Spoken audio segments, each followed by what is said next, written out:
दोस्तों आदाब अर्ज़ है, मैं अनीस अहमद खान हिंद वॉइस से आपसे मुखातिब हूँ। केंद्र में बैठी भाजपा सरकार 2020 में जो CAA और अब किसान आंदोलन से इतनी दहशत में आ गई है कि वो कोई नया पैतरा नहीं लेना चाहती, ना पंगा लेना चाहती है। वो लव जिहाद यानी जो अंतरजातीय विवाह हैं हो रहे हैं, जिनको लव जिहाद नाम दिया है योगी आदित्यनाथ ने, धर्मांतरण कानून है उसको उन्होंने लव जिहाद का नाम दे दिया है और वो भी लागू नहीं करना चाहती है। वो केंद्र ने मना कर दिया कि हमारे पास ऐसा कोई एजेंडा नहीं है कि जो हम लव जिहाद या ऐसा कोई धर्मांतरण का कानून लागू करें। पहले से जो लागू है वही लागू रहेगा। NRC यानी नेशनल रजिस्ट्रेशन कानून बना था, NRC, जिसके ऊपर बहुत CAA और NRC जिस पर बड़ा हंगामा हुआ था, तो और पूरे के पूरे कागज़ नहीं दिखाएंगे वगैरह नारे चले थे। उसको कह दिया कि ऐसा कोई प्लान ही नहीं है हमारे पास NRC का। कल ये लोकसभा में बयान दिया, जो स्टेट होम मिनिस्टर है उन्होंने बयान दिया है ये। और इसी तरीके से CIA की बात है, जिसको वो CAA, माफ़ कीजिएगा, CIA नहीं CAA की बात है। तो उसमें उन्होंने कहा कि अभी इसमें जो पूरी तरीके से बना नहीं है, कानून पास हो गया। देखिए साहब, यहाँ पे कानून पास हो गया, गजट नोटिफिकेशन हो गया, लेकिन अभी बना नहीं। जब इसका फ्रेमवर्क बन जाएगा तभी ये मंजर आम पे आएगा। अभी पहले उन्होंने 9 महीने लिए थे कोरोना बता के, अब उन्होंने फिर 9 महीने ले लिए हैं। अब जाने कितने 9 महीने लेंगे, 9 महीने के बाद बच्चा पैदा होगा कि नहीं होगा, ये देखने की बात है किसका बच्चा है वो। तो उन्होंने फिर इसको आगे बढ़ा दिया, जबकि 12 दिसंबर 19 को पास हुआ था और नोटिफाइड कर दिया गया था।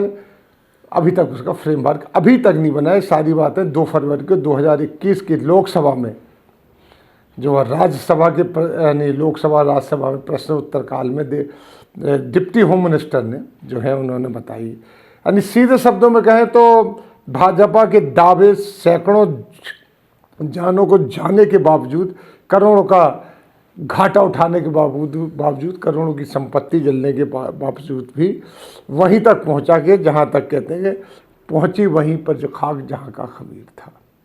यानी ना काम हुआ, न साले सनम, न इधर के रहे न उधर के रहे। पर सत्तारूढ़ भाजपा के इस पर शर्मिंदगी भी नहीं है, कोई शर्मिंदगी नहीं है। उसका कोई भी नेता आज तक पश्चिम बंगाल में जाते हैं, जब ये लोग नेता CAA और NRC लागू करने की बात कर देते हैं, चाहे वो विजय वर्गीय हो, चाहे हमारे होम मिनिस्टर, वो कहते हैं एक के ऊपर लागू हो गया।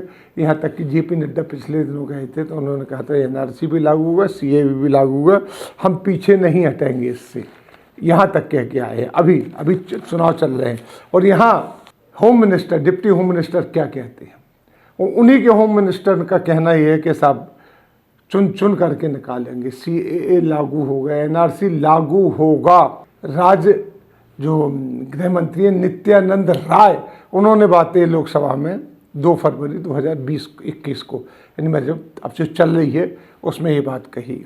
जबकि गृह मंत्री अमित शाह ने 2020 के आखिर में अपने पश्चिमी बंगाल के दौरे पर ये कहा था कि लागू होंगे, CAA और NRC लागू होंगे, किसी भी तरीके से लागू कर दें और हमें जल्द लागू करना है इनको। और एक एक आदमी को इसको देखना, यूं हाथ घुमा के कहते हैं पूरे भारत में लागू करना चाहिए। ये उनका स्टाइल है, पूरे भारत में।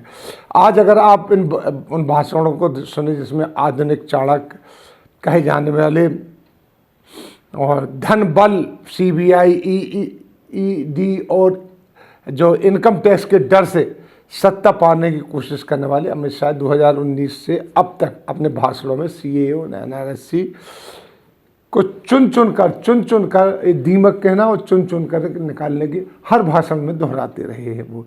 लेकिन अब उन्हीं का डिप्टी होम मिनिस्टर ये बात कह रहा है, यानी उनके मंत्रालय से आई, उन्हें पता नहीं है शायद। इसको उन्होंने कहा था ये चुनावी मुद्दा बनेगा, कई जगह कह चुके।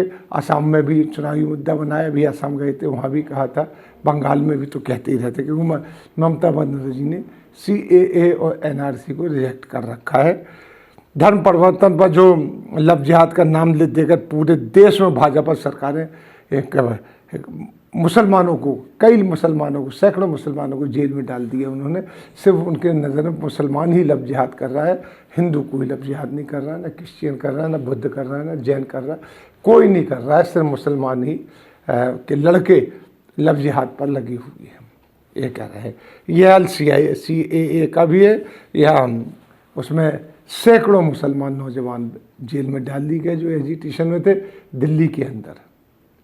बड़ा भारी दंगा, वो पूर्वी दिल्ली बिल्कुल तबाह होगा। बेकरी इंडस्ट्री जो थी पूरी तबाह हो गई। भारत की बड़ी बेकरी इंडस्ट्रीज़ में कहलाती थी पूर्वी दिल्ली में, घर घर में वहाँ बेकरी थी, तो पूरी तबाह हो गई।